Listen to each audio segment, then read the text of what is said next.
Have you ever noticed this strange moment in life? Someone says one sharp sentence, not even a big sentence, just a small jab, and suddenly your whole body reacts. Your chest tightens, your jaw clenches, your mind races.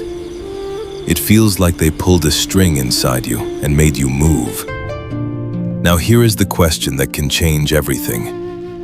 What if the real power is not in their words, but in your pause?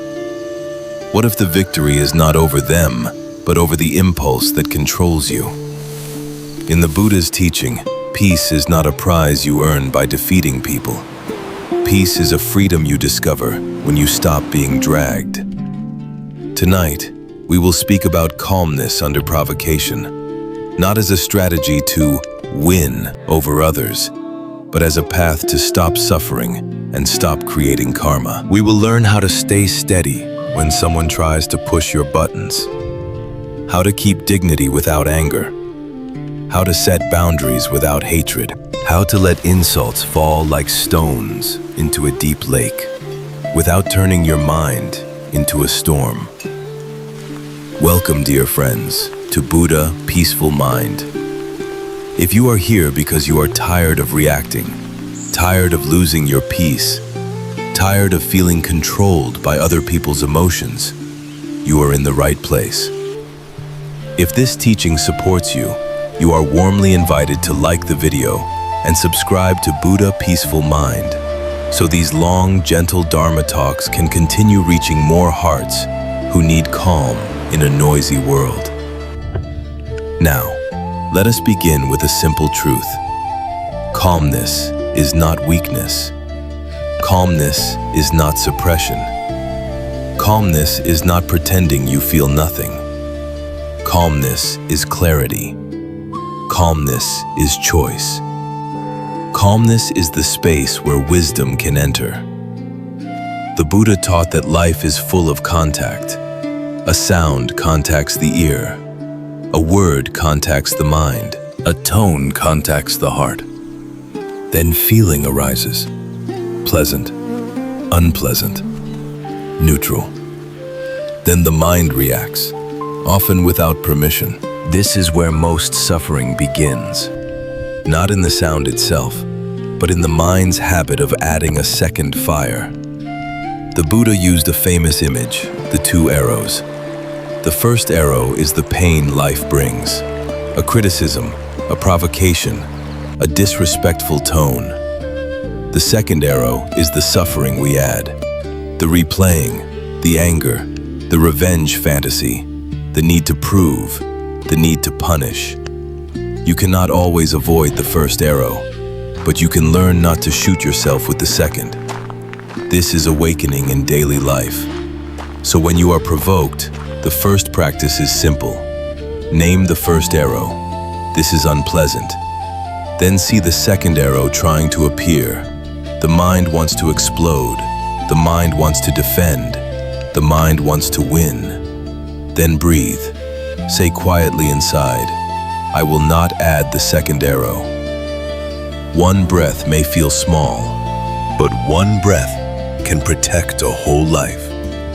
Because one breath creates a pause, and the pause is where you become free.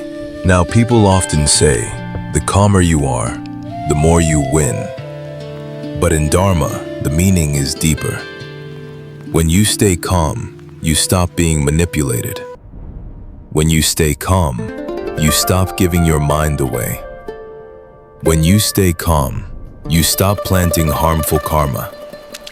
So you win in the most important way. You win yourself back. Now let us be honest. Some people provoke you on purpose. They want to see you angry. They want to pull you into chaos. They want you to lose control so they can feel powerful. But the Buddha taught that no one can force you to pick up anger. They can offer it. They can throw it. But you must accept it for it to burn you. This is why there is a teaching story often shared in Buddhist communities. A person came to insult the Buddha, using harsh words. The Buddha listened calmly. Then he asked a simple question. If you offer a gift to someone and they do not accept it, whose gift remains? It remains with the giver. In the same way, anger and insults are like gifts. If you accept them, you carry them. If you do not accept them, they remain with the person who offered them. The point is not to humiliate the other person. The point is freedom. You do not need to catch every burning gift. Now another image is helpful. Someone throws a stone into a lake. If the lake is shallow, the stone creates big waves. If the lake is deep, the stone sinks quietly and disappears. The stone is the same. The difference is depth. Your mind can become a deep lake. When your mind is shallow, small words shake you. When your mind is deep, small words become small. So the path is not to stop stones from being thrown. The path is to deepen the lake. Now, how do you deepen the lake? The Buddha gave 3 trainings: ethical conduct, mental cultivation, wisdom. Ethical conduct makes the conscience clean. A clean conscience is stable. Mental cultivation trains mindfulness and concentration. A trained mind has a pause. Wisdom sees clearly. Wisdom sees that provocation is impermanent. Wisdom sees that anger is a fire that burns the one who holds it. When these 3 grow together, calmness becomes natural. Now, let us bring this teaching into life with a story. A young woman named Lila worked in a place where one colleague liked to provoke others. He used sarcasm. He made small, humiliating jokes. He smiled while others became angry. One day, he targeted Lila in a meeting. He mocked her idea. Lila felt heat rise. Her mind wanted to attack back. She could feel the second arrow. Then she remembered one practice, one breath before speech. She breathed once. She felt her feet on the ground. She softened her jaw. Then she said calmly, "If you have a concern about my idea, I'm open to hearing it respectfully. If not, I'd like to continue." She did not insult him. She did not beg. She did not perform anger. She set a boundary, and she protected her mind. The room became quiet. The colleague looked confused because he expected drama, and drama did not arrive. After the meeting, another teammate thanked Lila privately. They said, "I wish I could respond like that." Lila learned something. Calmness is contagious. So is chaos. When you stay calm, you become a refuge for others. Now, we must clarify a very important point. Calmness does not mean you accept abuse. Dharma is not teaching you to be a victim. Dharma is teaching you to act without poison. So there are times when silence is wise, and there are times when a clear boundary is necessary. The Buddha's path is the middle way, not passive suffering, not revenge, wise protection with a clean heart. So when provocation happens, you have 3 doors. The door of silence, the door of clarification, the door of boundary. Silence is when speaking would only add fire. You breathe, you step back, you return when calm. Clarification is when truth is needed. You speak once, clearly, kindly, with facts. Then you stop. Boundary is when disrespect repeats. You state what you accept and what you do not accept. And if it continues, you leave. These 3 doors cover much of life. Silence, clarification, boundary. And behind all three is the same inner practice. Do not accept the burning gift. Now, people often confuse calmness with hiding emotions. They say, calm people are just suppressing. But the Buddha did not teach suppression. He taught mindfulness. Mindfulness means you see the emotion. You feel it in the body. You name it. Anger is here. Shame is here. Fear is here. But you do not obey it. You do not let it drive your speech. You let it rise and pass. This is different from suppression. Suppression pushes it down and keeps it alive inside. Mindfulness allows it to move through. So when provocation comes, you can practice like this. Feel the heat. Name it. Breathe. Do not move your mouth yet.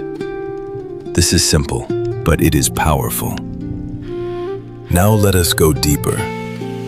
Why does provocation control us? Because it touches the ego. The ego says, I must not be disrespected. I must not be seen as weak. I must win. But in the Buddha's teaching, the ego is not an enemy to hate. It is a habit to understand. The habit of taking things personally. The habit of needing to be right. The habit of needing control. When you see the habit, you can loosen it.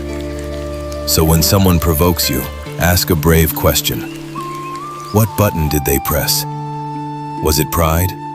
Was it fear? Was it an old wound? Was it shame? When you see the button, you become less controlled. Because a button can only control you if you don't know it exists. Now, a story. A man named Daniel was often provoked by his father. One small comment could start a fight. Daniel believed his father was the problem. One day, Daniel listened to a Dharma talk. He heard the phrase, "Find your button." He realized his father's words pressed an old wound, the wound of not being good enough. So each time his father criticized, Daniel felt shame, then anger. Anger was protecting shame. Daniel began practicing. When criticism came, he breathed and said quietly inside, "Shame is here." Then he softened. Then he chose a calmer response. He also set boundaries when needed. He said, "I'm willing to talk, but not in insults. If it continues, I will step away." Over time, fights reduced. Daniel learned something. The provocation did not fully change, but his inner freedom grew. This is the real victory. Now, let us talk about another deep teaching. The difference between being calm and being cold. Some people become calm by shutting down. They become distant. They become numb. This is not the Buddha's calm. The Buddha's calm is warm. It includes compassion. It includes humanity. It includes softness. The Buddha taught that hatred never ends hatred. Hatred is ended by non-hatred. Non-hatred is not weakness. It is coolness. A cool mind is like water.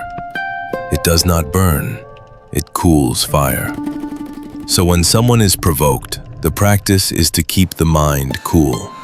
Cool does not mean passive. Cool means not poisoned. You can still act. You can still say no. You can still leave. But you do not need to hate.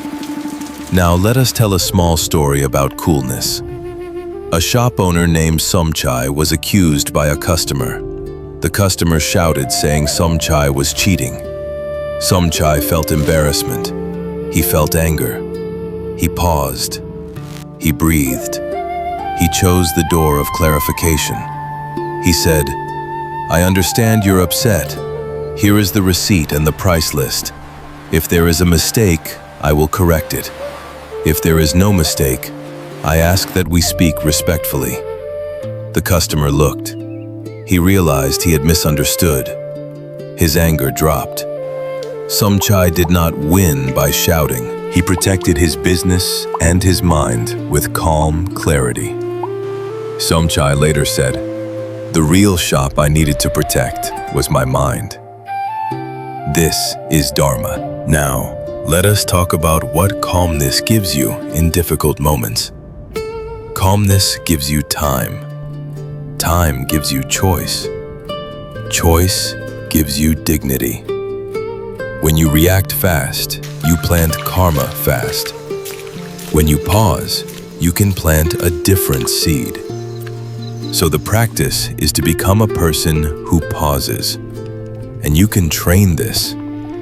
The Buddha taught mindfulness of breathing because the breath is always available, even when the world is not. So in the moment of provocation, return to breath. One inhale, one exhale. Then choose. Now, let us talk about a famous saying. In a war of ego, the loser always wins. This is close to a Buddhist truth, but we must make it clean. In Dharma, when ego wars, everyone loses. Because ego war creates suffering for both sides. So the real practice is to end the war. Not to lose as a strategy, but to stop feeding ego. Sometimes that means not arguing. Sometimes that means not proving. Sometimes that means letting the other person have the last word. Not because you are weak, because you value peace over pride. This is wisdom. Now, let us tell a story. Two friends argued about a small issue. The issue did not matter, but ego did. They raised their voices. They wanted to win.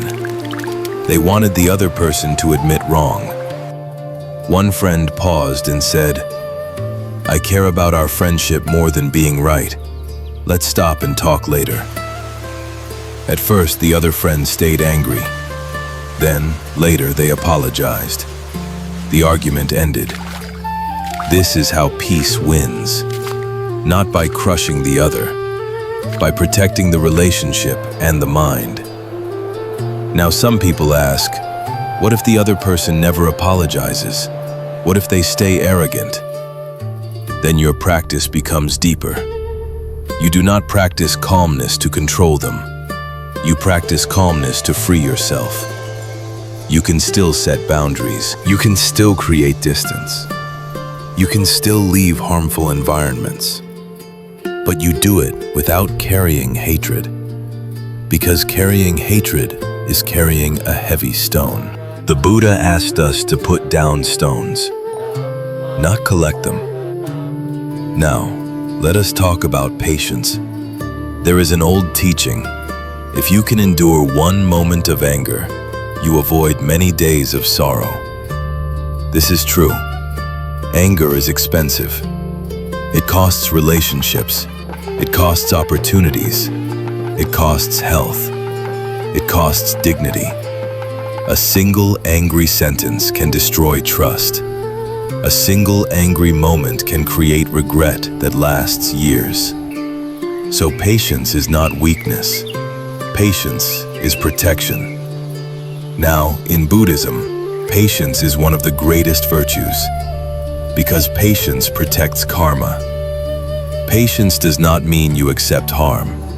Patience means you do not act from anger. You can act from clarity instead. Now, let us do a guided practice that you can use when you are triggered. Feel your feet on the ground. Soften the belly. Relax the shoulders. Inhale slowly. Exhale slowly. Name the emotion. Anger, shame, fear.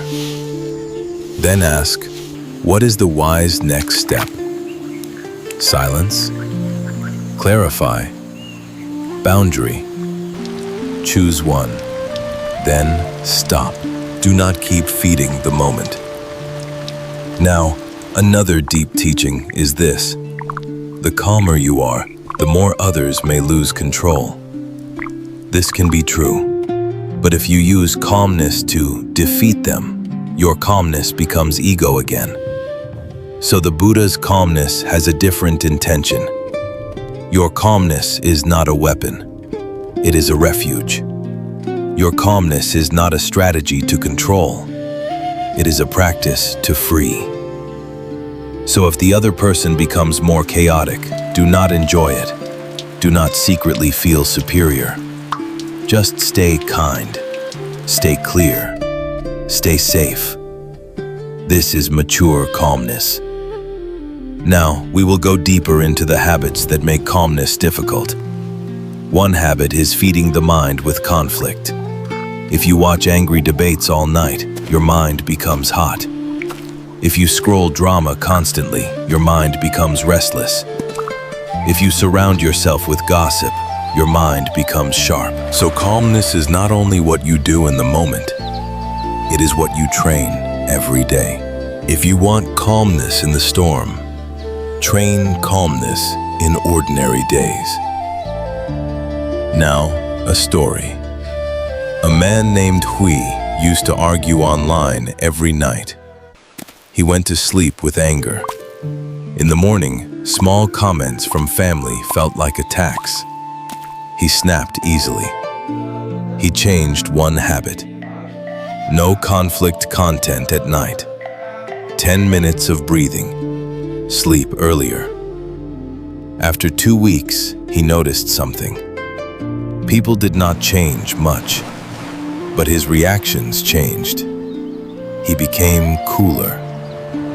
This shows a deep truth. Your mind is shaped by what you feed it.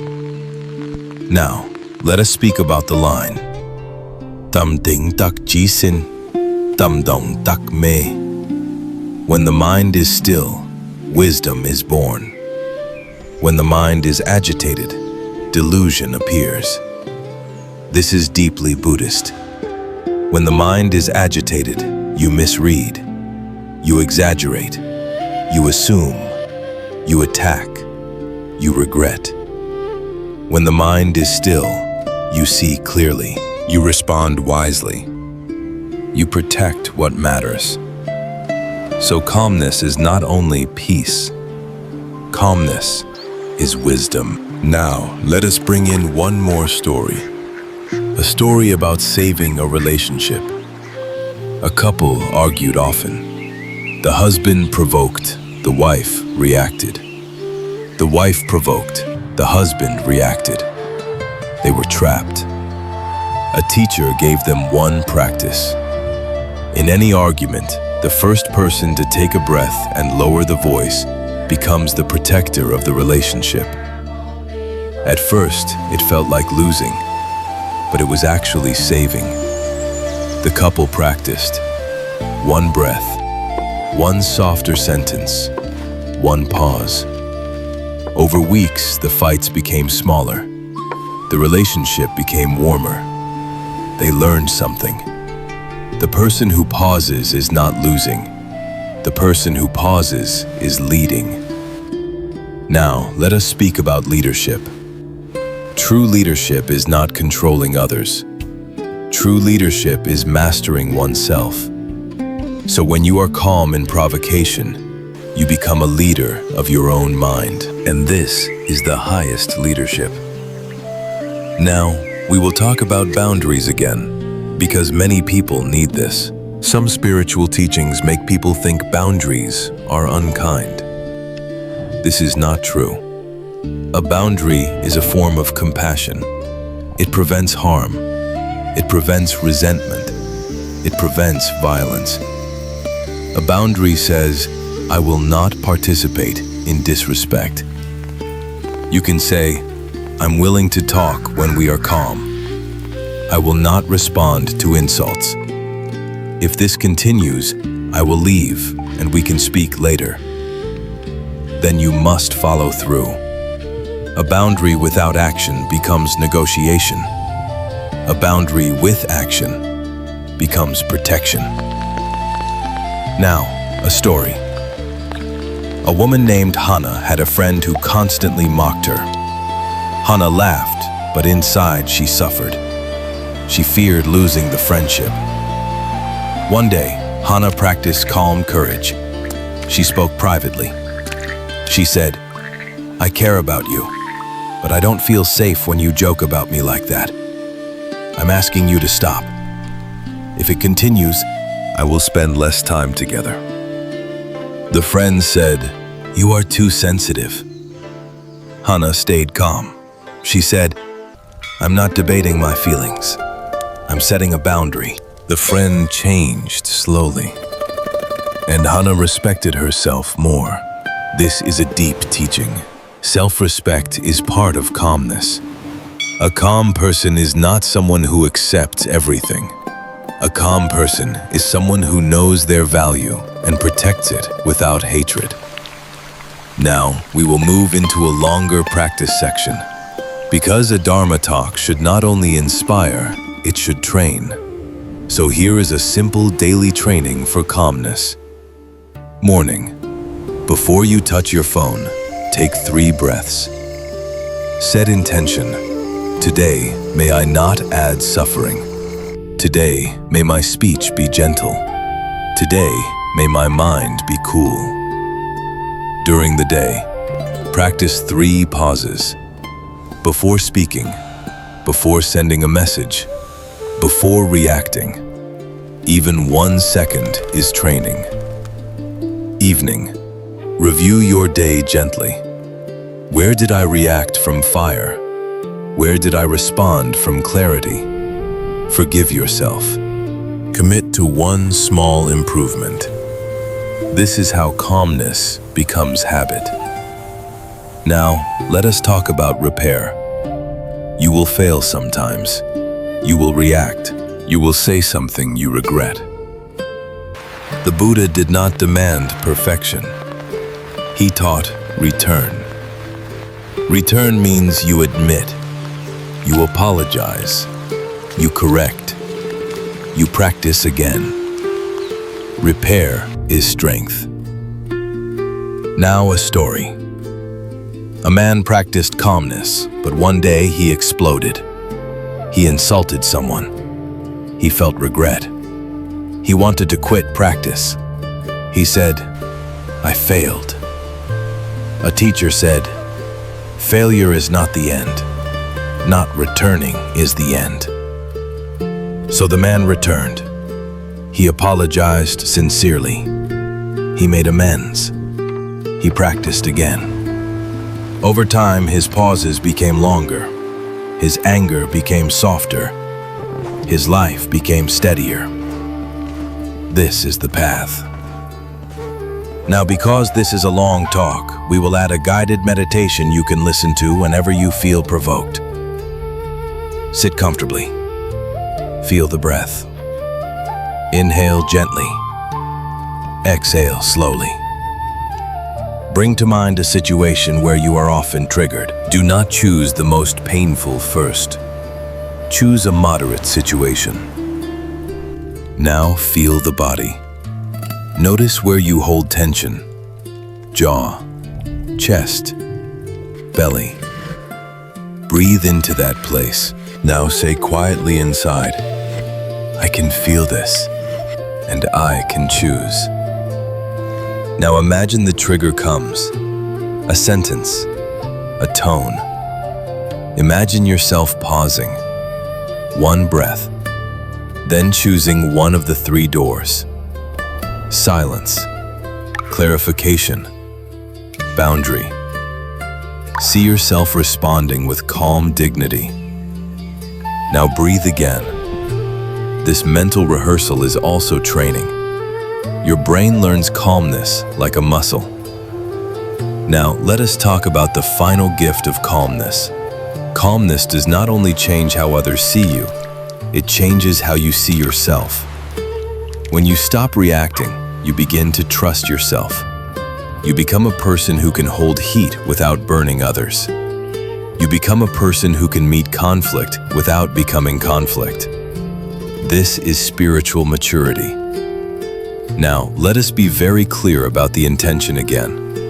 We are not practicing calmness to make others afraid. We are not practicing calmness to look superior.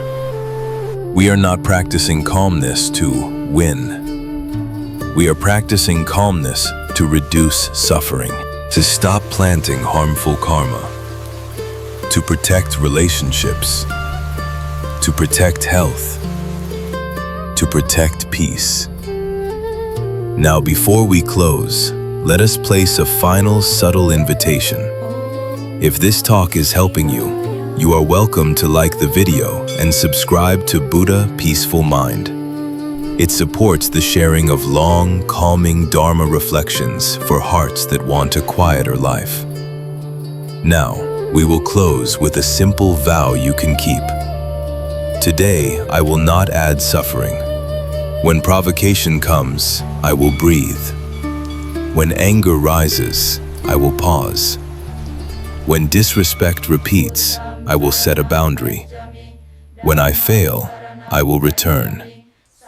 May your mind be still so wisdom can arise. May your heart be cool like water. May your speech be gentle and strong. May your boundaries be clear and clean. May you be free from being controlled by other people's emotions, and may you discover the deepest victory of all. Not victory over another person. Victory over the impulse that steals your peace. Thank you for listening. And now, dear friends, let us slow down and stay with this topic longer. Because calmness is not only a moment, it is a whole way of living. Many people think calmness is something you do when someone provokes you. But the Buddha would say, calmness is something you cultivate before provocation arrives. You cultivate calmness the way you cultivate a garden, daily, quietly, with patience. If you only try to be calm when the fire is already burning, it will be hard. But if you train the mind every day, then when the fire arrives, the mind already knows what to do. So let us talk about what builds calmness. The first thing that builds calmness is a clean conscience. A person who often harms with words has a restless mind. A person who lies has a restless mind. A person who enjoys humiliating others has a restless mind. Why? Because the mind knows. Even if nobody else knows, the mind knows. Regret is a hidden fire. It makes you defensive. It makes you reactive. So the Buddha placed great value on right speech. Right speech means speech that is truthful, speech that is harmonious, speech that is gentle, speech that is useful and timely. When your speech becomes clean, your mind becomes calmer. When your mind becomes calmer, you react less. And when you react less, you suffer less. So calmness begins with the tongue. Now think of this. If you want to protect your peace, do not create chaos with your mouth. This is simple cause and effect. If your mouth is a knife, you will live in a world of knives. If your mouth is a lamp, you will live in a world of light. Now let us tell a story about this. A man named Arun was admired by many people. He was smart and successful, but he spoke sharply. He corrected people publicly. He used sarcasm. At first, he thought it was strength, but slowly, he noticed something. People became tense around him. People avoided telling him the truth. People smiled, but inside they were afraid. His workplace became a place of hidden resentment. One day, Arun faced a crisis. He needed support, but people did not want to help him. Not because they were cruel, but because they did not feel safe. Arun realized something painful. His words had built the environment he was living in. So he began practicing right speech. He apologized when he was harsh. He corrected privately when possible. He praised effort. He listened more. Over time, the atmosphere changed. Trust returned, and Arun felt calmer inside, because his mind was no longer full of regret. This is how calmness is built. Now, the second thing that builds calmness is understanding. When someone provokes you, your mind often creates a story. They hate me. They want to destroy me.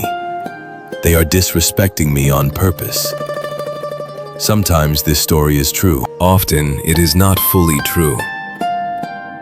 Often, the provocation is someone's pain leaking out. A person who is stressed may snap.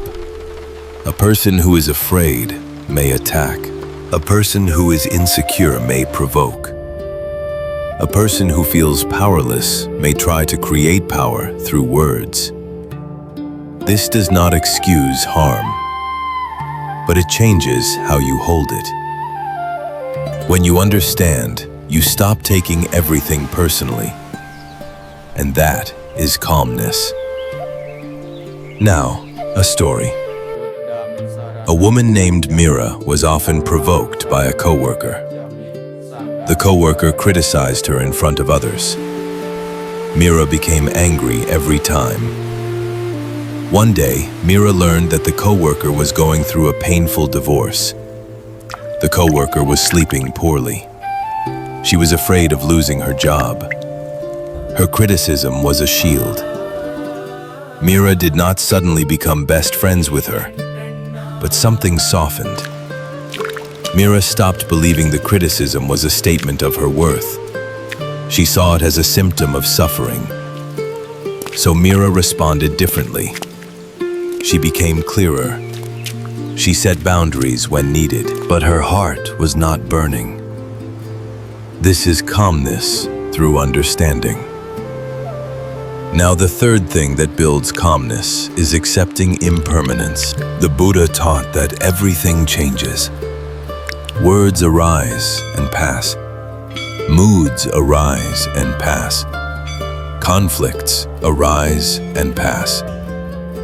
If you hold an insult in your mind, you make it last. If you let it pass, it becomes smaller. So practice letting things pass. An insult is a sound. It comes and goes. A provocation is a sound. It comes and goes.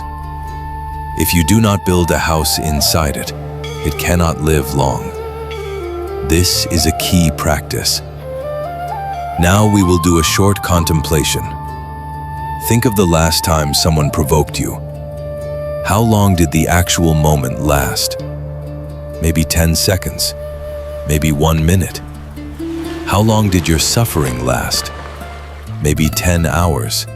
Maybe 10 days. This shows the second arrow. The mind extended the moment, so calmness is learning to stop extending. One breath, one pause, one return. Now, another deep practice that builds calmness is loving kindness. Metta. Metta is not weakness. Metta is the protection of the heart from hatred. When you practice metta, your mind becomes softer. A softer mind is less reactive. A softer mind is less eager to fight. So if you struggle with provocation, practice metta daily. Begin with yourself. May I be safe. May I be peaceful. May I be free from anger. May I be steady.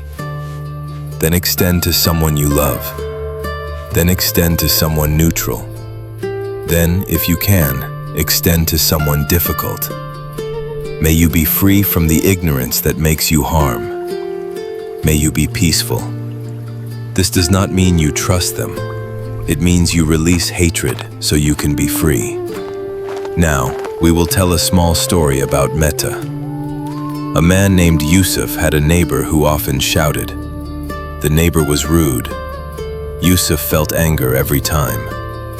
Yusuf began practicing metta, not for the neighbor's benefit, but for his own freedom. Each morning he said, "May I be calm. May I not add suffering. May that neighbor be free from his pain." Over time, Yusuf noticed he reacted less. His body was less tense.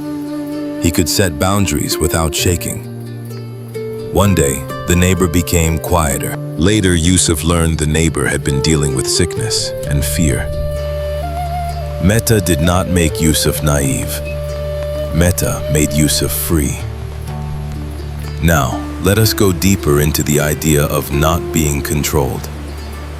People say, don't let others control your emotions. This is good, but we must be precise. Emotions are not enemies. Emotions are messages.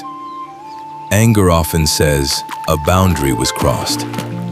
Fear often says, there is uncertainty. Shame often says, an old wound was touched.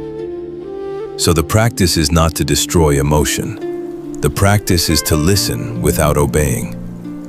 This is mindfulness. So when you are provoked, you can say, anger is here. This anger is a message, but I do not need to act from it. Then you choose silence, clarification, boundary. This is awakened response. Now, many people fear that if they do not react, they will look weak. But the Buddha taught that true strength is mastery of mind. A person who can pause is strong. A person who can breathe is strong. A person who can speak gently in heat is strong. This is not weakness. This is training. Now, let us continue with more stories and more practical tools, because you may be listening at night and you want something you can actually use tomorrow. Let us talk about calmness in the family, because family is where the buttons are deepest. In families, words are not only words, they carry history. They carry old wounds. They carry unmet needs. They carry expectations. So a small provocation at home can feel like a big attack. This is why calmness at home is a high practice. Now, here is a practical method for family conflict. Before you respond, ask 2 questions. What is the real need under this conflict? And what is the kindest boundary I can set? Often, beneath harsh words, there is fear. Fear of being ignored. Fear of being unloved. Fear of losing control. Fear of change. So when you see fear, your heart becomes wiser. Now a story. A mother often provoked her adult son with criticism. You are not doing enough. Why are you like this? The son reacted with anger. The mother reacted with more criticism. The home became war. One day, the son chose a different practice. He breathed. He lowered his voice. He said, "Mom, I know you worry about me, but when you speak to me like this, it hurts and it makes me want to run away. I want us to talk respectfully. If we can't, I'm going to take a break and we can talk later." Then he walked away calmly. At first, the mother was shocked. She tried to provoke more, but the son did not return fire. Later, the mother softened. Not perfectly, but enough for change to begin. This story teaches a key lesson. Calmness is not only inside. Calmness is also boundaries. Boundaries protect relationships from becoming toxic. Now, let us talk about calmness at work. Workplaces often reward fast reaction, fast emails, fast replies, fast defense. But fast reaction creates mistakes. It creates regret. It creates conflict. So a simple practice at work is the 1-minute rule. When you feel provoked by a message, wait 1 minute before replying. Breathe. Read again. Ask, what response reduces suffering and protects dignity? Often, 1 minute saves your career. Now, a story. A manager received an insulting email from a client. His finger was ready to attack. He was angry. He used the 1-minute rule. He breathed. He wrote a response, then he did not send it. He waited. He read it again. He removed sharp words. He clarified facts. He set a boundary politely. The client calmed down. The relationship was saved. The manager did not lose his dignity. This is calmness as professionalism. Now, calmness online. Online provocation is common. People say things with no consequences. They want reaction. They want attention. So the Buddha's practice online is simple. Do not refresh the fire. Do not argue with strangers who do not want understanding. Protect the mind. If you must respond, respond once, calmly, with facts, then stop. If you do not need to respond, do not respond at all. Block, mute, step away. This is not weakness. This is wise restraint. Now, let us add a very important teaching. Silence can be a powerful answer, but silence is not always the best answer. If silence allows harm to continue, then silence becomes avoidance. So the Buddha's middle way is to choose silence or speech based on what reduces suffering. This is why the 3 doors matter so much. Silence, clarification, boundary. If you memorize these 3 doors, you will always have a path. Now, we will deepen the 3 doors with 1 sentence each. Silence. I will not add fuel. Clarification. Here are the facts, spoken calmly. Boundary. I will not participate in disrespect. These sentences are simple, but they protect your life. Now, let us go deeper into the biology of anger. When provoked, the body goes into threat mode. The brain becomes narrow. You see danger. You want to attack or run. So the practice is to bring the body back to safety. That is why breath matters. Long exhale tells the nervous system, we are safe. So if you want to calm fast, exhale longer than you inhale. Inhale gently. Exhale slowly. Do this 3 times. Then speak. This is a Buddhist practice and also a practical human practice. Now, another story. A young man was insulted in traffic. He wanted to fight. His body was full of adrenaline. He remembered one thing. Exhale longer. He did 3 long exhales. His mind became clearer. He drove away. He saved himself from a terrible outcome. This is how 1 breath can change destiny. Now, we will talk about the most subtle trap. Using calmness as ego. Some people become calm to look superior. They enjoy watching others lose control. They think, I am above you. This is not Dharma. This is pride. The Buddha's calmness is humble. It does not need to win. So if you notice pride in your calmness, soften it. Return to compassion. Return to humility. Say quietly, may I be free from pride. May I be calm for peace, not for power. This is mature practice. Now, let us include another short story. A man practiced calmness, but he began to look down on emotional people. He judged them.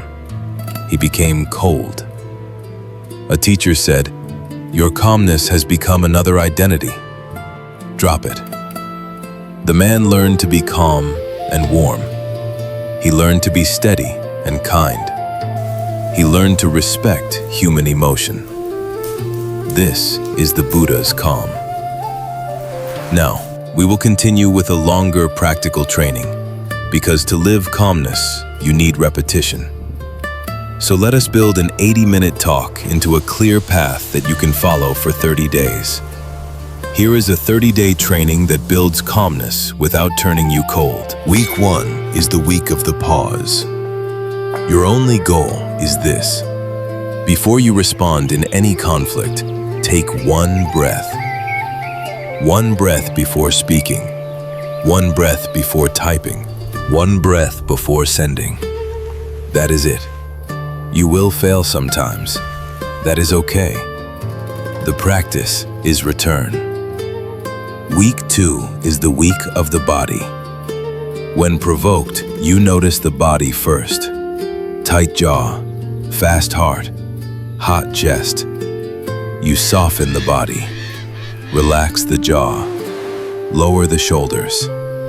Long exhale. Then you respond. Week 3 is the week of speech. You practice right speech, truth, kindness, benefit, timing, and you practice the 3 doors: silence, clarification, boundary. Week 4 is the week of the heart. You practice metta daily.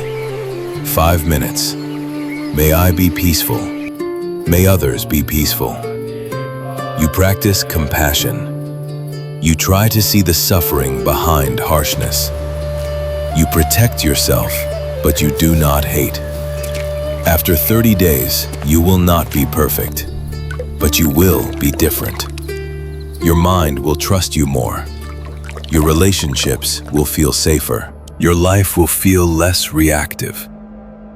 This is a real transformation. Now we will add another practice, the salt practice. Imagine provocation as a handful of salt.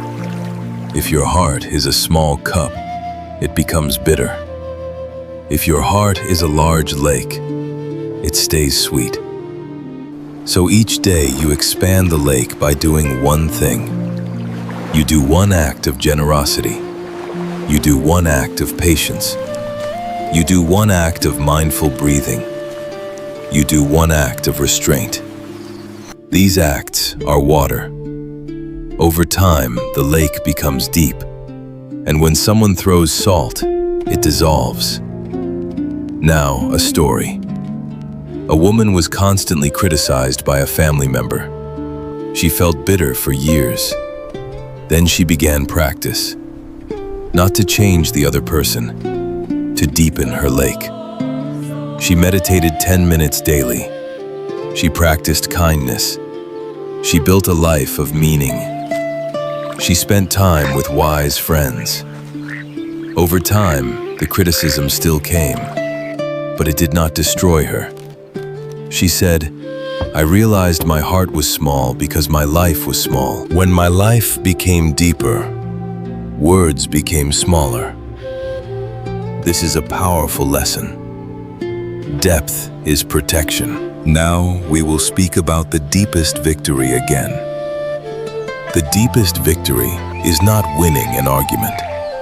The deepest victory is not making someone lose control. The deepest victory is not becoming what hurt you. If someone provokes you with anger and you respond with anger, anger wins. If someone provokes you with cruelty and you respond with cruelty, cruelty wins. So your victory is staying human, staying kind, staying clear. This is what the Buddha meant when he taught non-hatred. Now we will place one more subtle invitation. If you find peace in this talk, you are welcome to like the video and subscribe to Buddha Peaceful Mind. Your support helps these long Dharma talks continue to be a refuge for those who need calm in the middle of life's storms. Now, let us bring everything together with one final guided practice and a blessing. Take a slow breath. Now bring to mind a situation that usually provokes you. A person, a tone, a message, a memory. Do not choose the heaviest first. Choose a moderate one. Now feel your body. Where do you feel the heat? Breathe into that place. Now say quietly inside, I can feel this, and I can choose. Now choose a door. Silence, clarification, boundary. See yourself doing it calmly.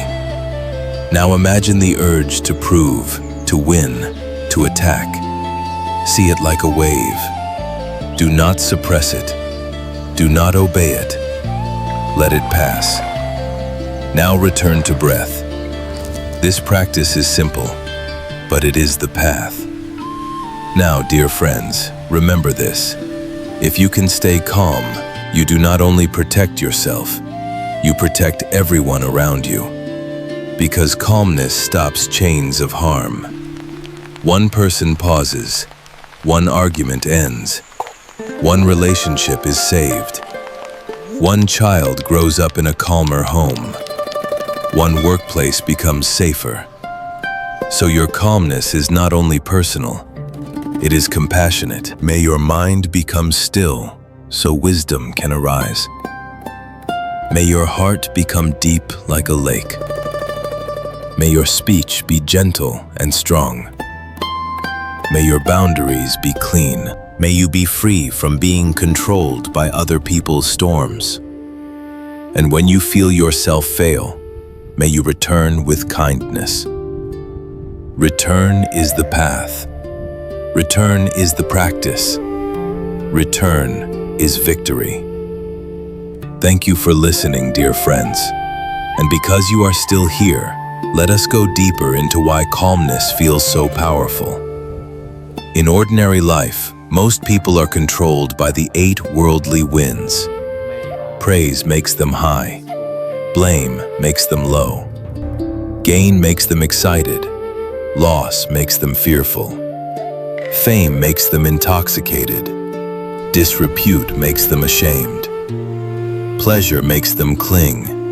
Pain makes them collapse. These winds are always blowing, and provocation is often just one form of blame, one form of disrepute. So if you can stay calm under provocation, you are learning to stand steady in the winds.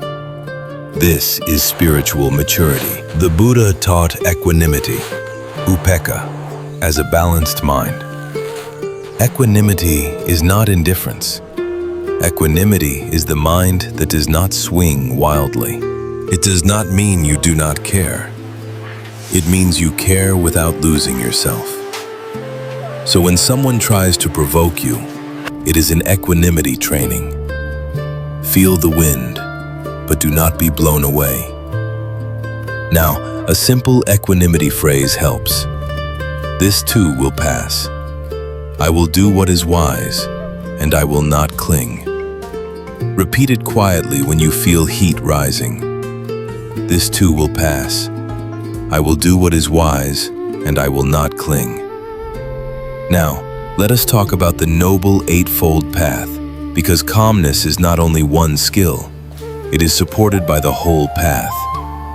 Right view reminds you that actions have consequences. So you pause. You do not create karma you will regret. Right intention reminds you to choose non-harming and goodwill. So you do not answer cruelty with cruelty. Right speech guides your tongue to truth, gentleness, and usefulness. So you do not become sharp. Right action guides your body. You do not slam doors. You do not threaten. You do not harm. Right livelihood guides how you live. You do not build your life on conflict. Right effort is the daily training. You abandon unwholesome states and cultivate wholesome ones. Right mindfulness is the pause, the clear seeing. Right concentration is steadiness, the mind that does not scatter. When you practice the path, calmness becomes natural, not because you force it, but because you have built the conditions.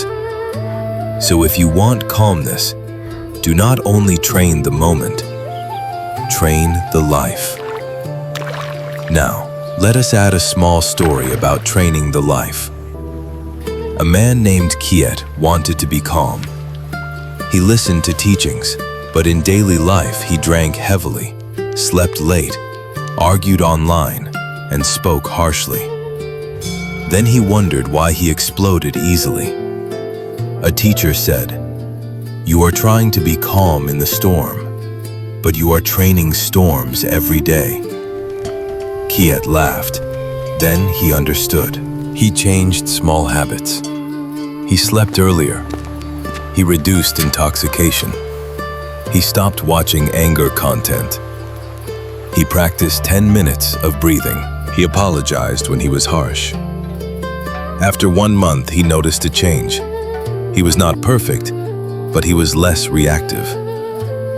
This is the Buddha's realism. Change the causes, the results change. Now let us speak about the idea of winning again, because it is easy for the ego to hijack calmness. If you stay calm because you want to dominate, you are still in war. If you stay calm because you want freedom, you are on the path. So check your intention. Ask yourself, what do I want right now? Do I want to punish? Do I want to be right? Do I want to look superior? Or do I want peace? This question is a knife that cuts delusion. Now we will tell a story about intention. A woman learned calmness techniques and used them to make her partner feel guilty. She stayed silent, but her silence was cold. She wanted control. The relationship became colder. A teacher said, "Calmness without compassion becomes another weapon. Make your calmness warm." The woman learned to speak honestly, gently, with boundaries, not with manipulation. The relationship improved. So remember, calmness is not a mask. Calmness is a heart quality. Now, let us move into a very practical section. What to do in the first 10 seconds of provocation. The first 10 seconds decide the next 10 minutes. So here is a simple method. Stop. Soften. Breathe. See. Stop means you do not move the mouth. Soften means you relax the jaw and shoulders. Breathe means long exhale. See means you notice what is happening. What is the feeling? What is the urge? What is the story? Then you choose your door. Silence, clarification, boundary. This is a complete method. Now let us add another story, because stories train the heart. A man named Provoked was provoked by a stranger in a market. The stranger insulted him and stepped close. Provoked felt his body ready to fight. He saw danger. He used the first 10 seconds method. He stopped. He softened his shoulders to look non-threatening. He breathed slowly. He saw the situation clearly. He noticed the stranger was intoxicated. He noticed the stranger wanted reaction. He noticed there was no benefit in arguing. So Provoked chose silence and boundary. He stepped back and walked away. He did not win a debate. He won his safety and his karma. This is wise calmness. Now let us talk about another hidden trap: rumination. Sometimes you stay calm in the moment, but later you replay the provocation for hours. This is the second arrow in delayed form. So calmness must also include how you release the event afterward. Here is a practice called closing the door. After a conflict, give yourself 5 minutes to feel.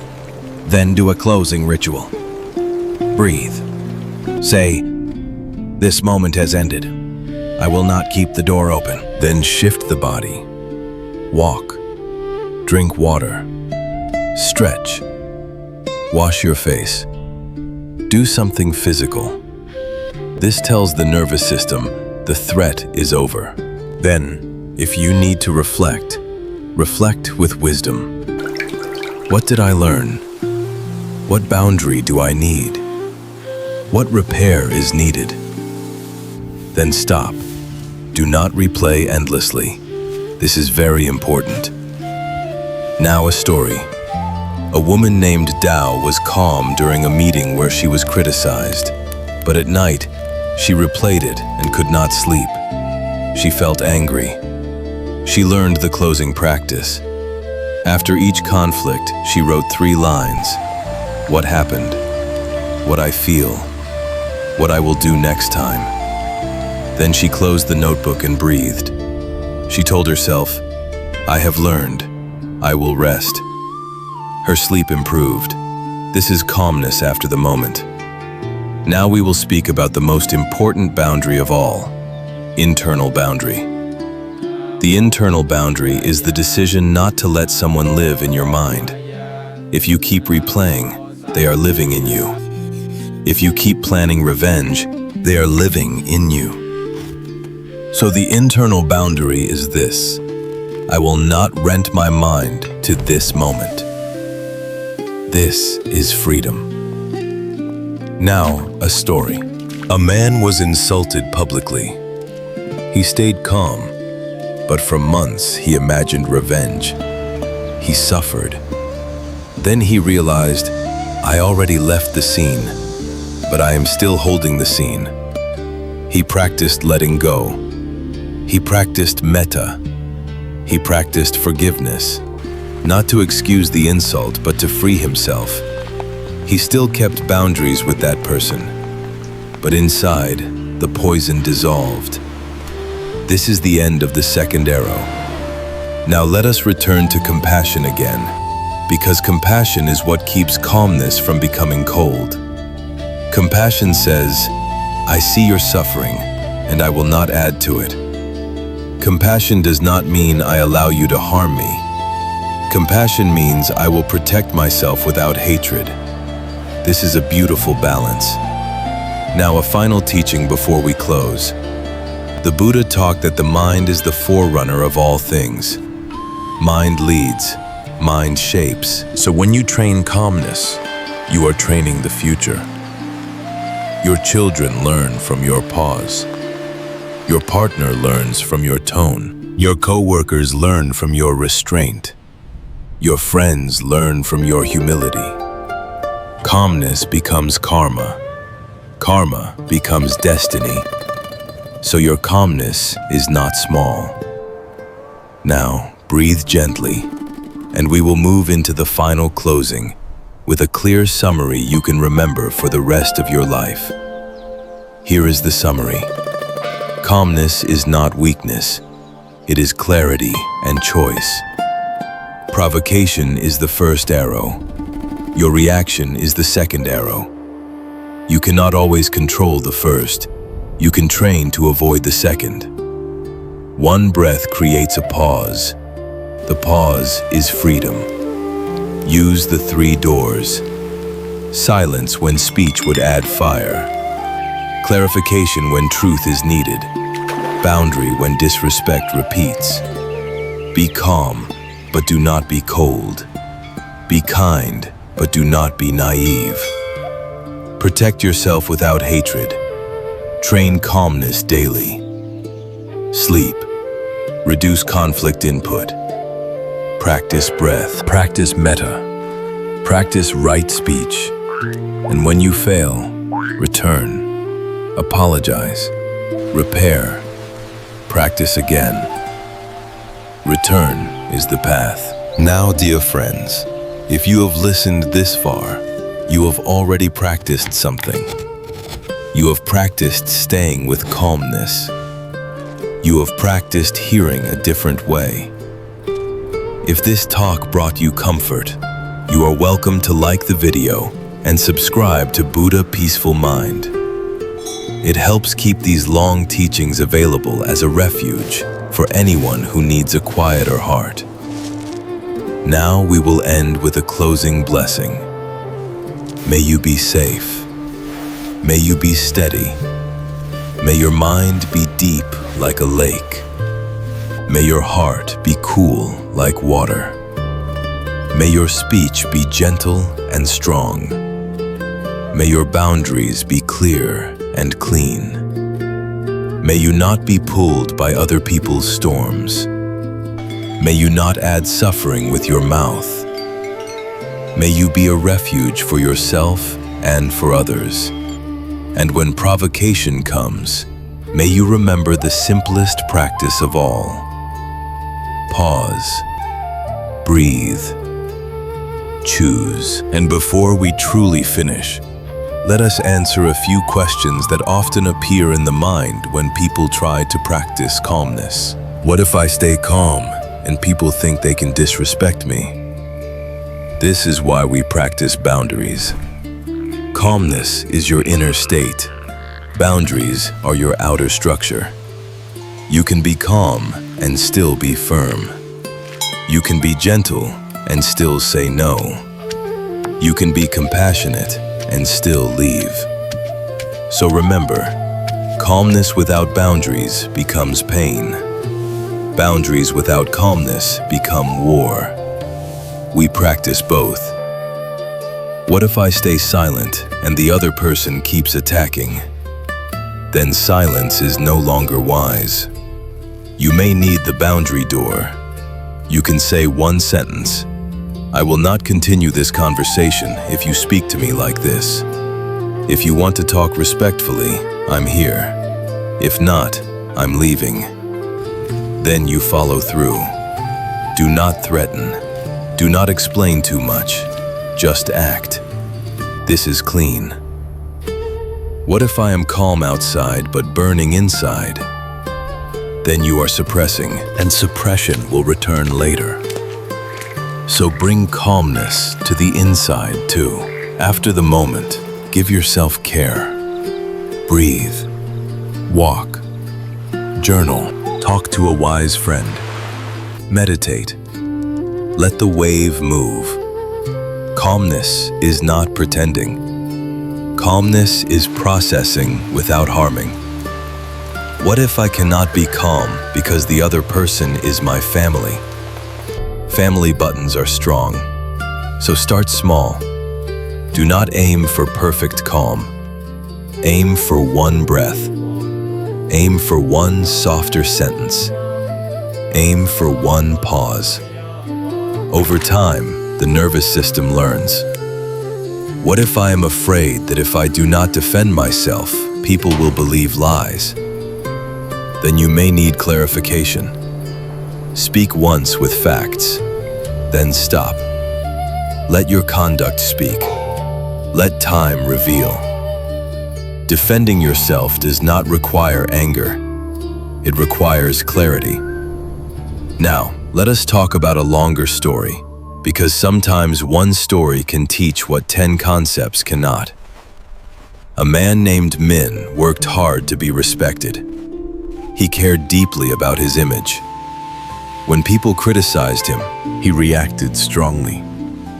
One day, a coworker provoked him in front of others. The coworker said Min only succeeded because of luck. It was not true, but it was sharp. Min felt humiliation. He felt rage. His mouth opened. He was about to attack. Then something new happened. He remembered the 2 arrows. He felt the first arrow, humiliation. He saw the second arrow, revenge. He took one breath, just one breath. He said calmly, "I hear your opinion. If there is a work issue you want to discuss, we can discuss it with facts after the meeting." Then he returned to the agenda. The meeting ended. Inside, Min still felt heat. So after the meeting, he did not pretend. He did a closing practice. He walked outside. He took 5 long exhales. He wrote 3 lines in his phone. What happened? What I feel? What I will do. Then he closed the note. Later, he spoke privately to his manager, not to gossip, but to clarify. He stated facts and asked for guidance. He also spoke privately to the coworker with a boundary. He said, "If you have concerns, speak to me directly, but I will not accept personal attacks in meetings."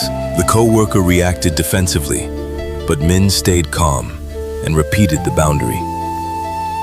Over time, something changed. The coworker stopped provoking in public. Min's reputation stayed strong, but the deeper change was inside Min. He realized he had been living as a slave of reputation, a slave of praise and blame, and he tasted a new freedom, a freedom that came from one breath. Min began practicing daily. He reduced angry media. He slept earlier. He practiced 10 minutes of breathing. He practiced metta. He practiced right speech. He apologized when he was sharp. After 3 months, Min noticed something. People could still criticize him, but the criticism did not own him. He became more steady, more warm, more clear, and his relationships improved. This story shows the whole Dharma path in one life. Pause in the moment. Process after the moment. Speak with clarity. Set boundaries. Train daily. Return when you fail. Now, if you want a very small practice to begin tomorrow, do this. Choose one phrase to protect your calm. You can use, "Let me take a breath." "Let's talk when we're calmer." "I hear you. I need a moment." "I won't respond to insults." Let's focus on the facts. Pick one phrase and practice it for 7 days. Your nervous system will learn. Your mouth will learn. Your mind will learn. And calmness will become more natural. Now, dear friends, remember, you do not need to calm the ocean. You need to calm the sailor. You cannot control every mouth. You can train your mind. And that is enough to change your life. And one more layer, because without this layer, calmness can become rigid. The layer is self-compassion. When you are provoked and you fail, many people attack themselves. They say, "I'm terrible. I'm weak. I'm not spiritual." This self-attack is also a form of violence. It is also the second arrow. The Buddha did not teach self-hatred. He taught wise remorse and return. Wise remorse says, "I see the harm, and I will correct it."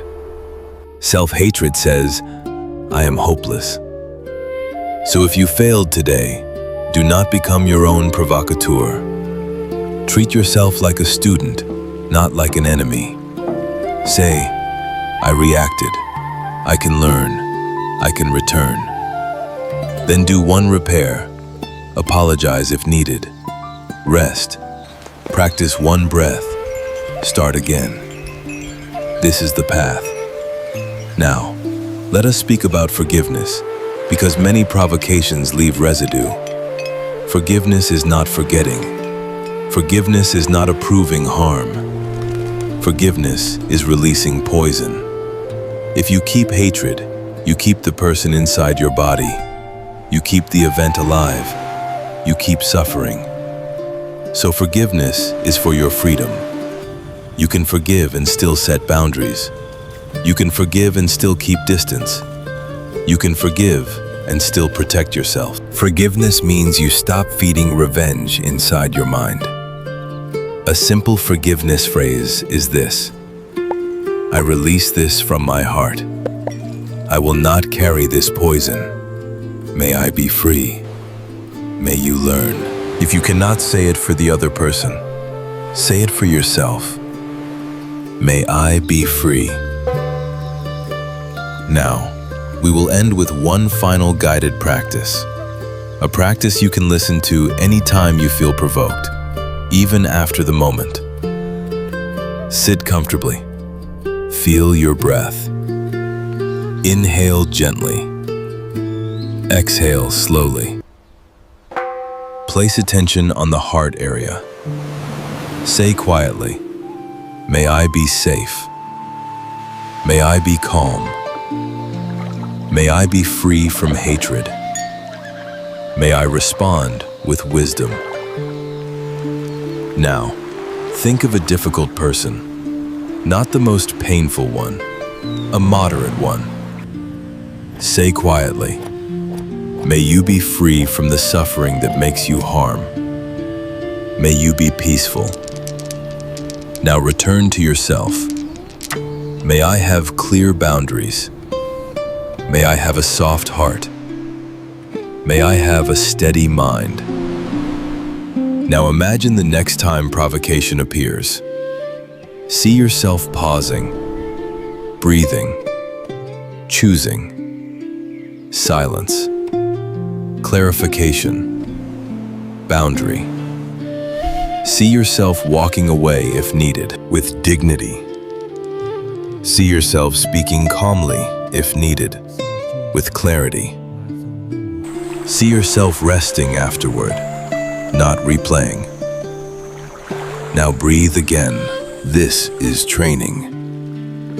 Now, dear friends, if you have found value in this long talk, you are welcome to like the video and subscribe to Buddha Peaceful Mind. It helps this gentle space continue offering calm guidance for people who feel overwhelmed by conflict, noise, and emotional storms. And remember the simplest truth. Calmness is not something you are born with. Calmness is a skill you practice, a path you walk, a freedom you return to. Pause, breathe, choose. And to make this teaching even more practical, here are 5 tiny scripts you can borrow in real life. Short sentences are powerful because they keep you from over-explaining. When someone raises their voice, you can say, I want to understand you, but I need us to speak calmly. When someone insults you, you can say, I'm open to feedback, but not to disrespect. When someone keeps pushing, you can say, I'm going to step away now. We can talk later if we're both calm. When someone spreads rumors, you can say, if it matters, let's speak directly with the person involved. When you feel yourself about to explode, you can say, let me take a breath before I answer. These sentences are simple, but they protect your karma. Now remember one more thing. Sometimes calmness means doing nothing at all. Some provocations are invitations to waste your life. Not every comment deserves your energy. Not every person deserves your attention. The Buddha taught wise effort. Wise effort means you do not waste energy on what leads nowhere. So choose your battles carefully.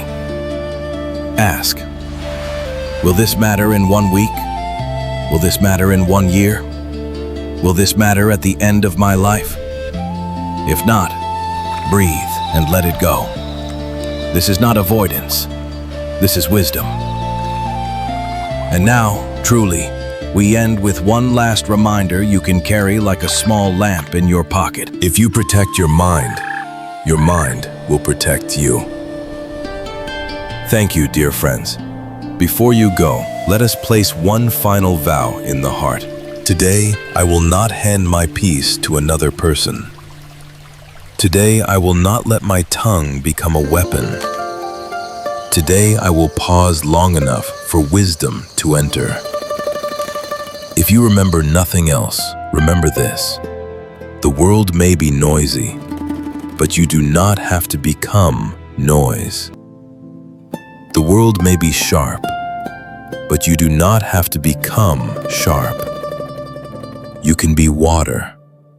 You can be a lake. You can be a refuge. And that is the Buddha's way.